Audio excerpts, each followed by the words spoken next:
বন্ধুরা, সমীরনের ব্লগে তোমাদের স্বাগত। তো তোমরা কেমন আছো? আশা করি সকলে ভালো আছো, আমরাও ভালো আছি। তো এটা হচ্ছে আগের ভিডিওর দ্বিতীয় পর্ব।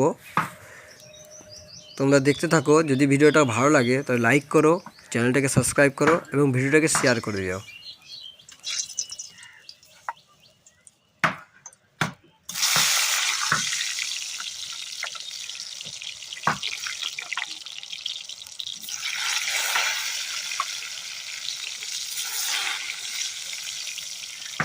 দেখো গরিব লোকে কিভাবে খায়। আর বড় লোকরাই এই তেল দিয়ে 10 খান তরকারি রান্না করে না।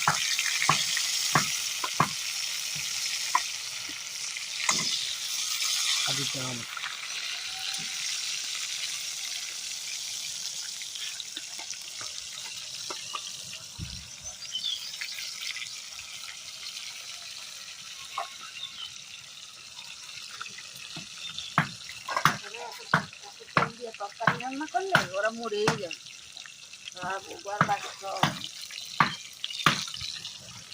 আমি এটা বার করো, তুমি এটা কাট দিও তো, ছোট কাট একটা দিবে, আমি দেখাবো। না থাক, তাহলে আটো আটো পরে দেবো। কাঠটা শেষ হোক, কাঠটা শেষ হোক।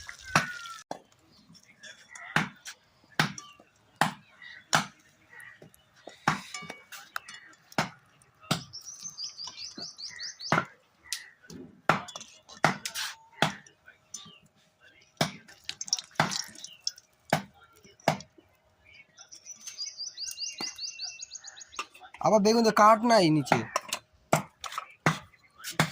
বার করে কাট দেবো। হালকা একটু গরম।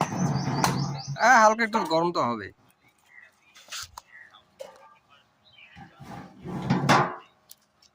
এখনই ধরে যাবে আবার।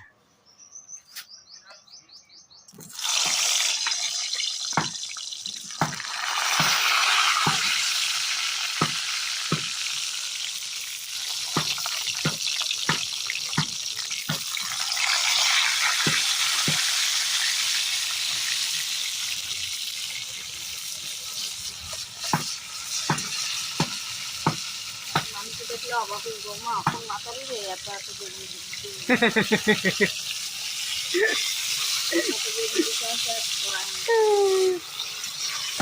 আগুন জ্বলতে দেখলে পাগলা হয়ে যাবে। এই উনানটা যদি তোমরা কেউ নিতে চাও তাহলে আমরা স্ক্রিনে নাম্বার দিয়ে দিচ্ছি, সেখান থেকে নাম্বার নিয়ে তোমরা যোগাযোগ করবে। আর ডিসক্রিপশনেও নাম্বার দেওয়া থাকবে, সেখান থেকে নিয়েও যোগাযোগ করতে পারবে। তো তোমাদের ভিডিওটা কেমন লেগেছে এটা অবশ্যই কমেন্ট করে জানাবে, আর উনানটা কেমন লেগেছে সেটাও জানাবে। কতটুকু কাটবে না কিভাবে আগুন জ্বলতে হয়। এরকম আগুন ওই উনানে, মাটির উনানে জ্বালাতে গেলে আদা কাঠ দিতে হবে।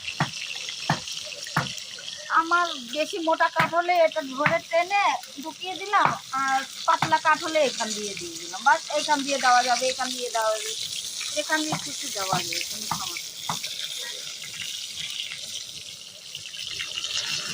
আগুন দেখো সলিড জ্বলছে, পুরো আগুন নিবানো ছিল।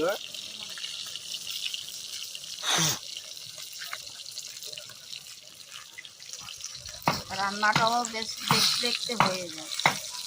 কাঠ খালি বাঁধি বাঁধি রাখতে হবে।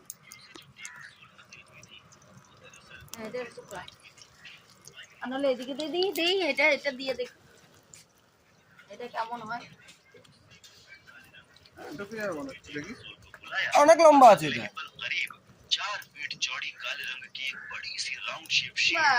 হ্যাঁ, তো এরকম করে দিলেও হয়ে যাবে, এরকম করে দিলেও হয়ে যাবে। জিন্দাবাদ। আর কি চাই এর থেকে?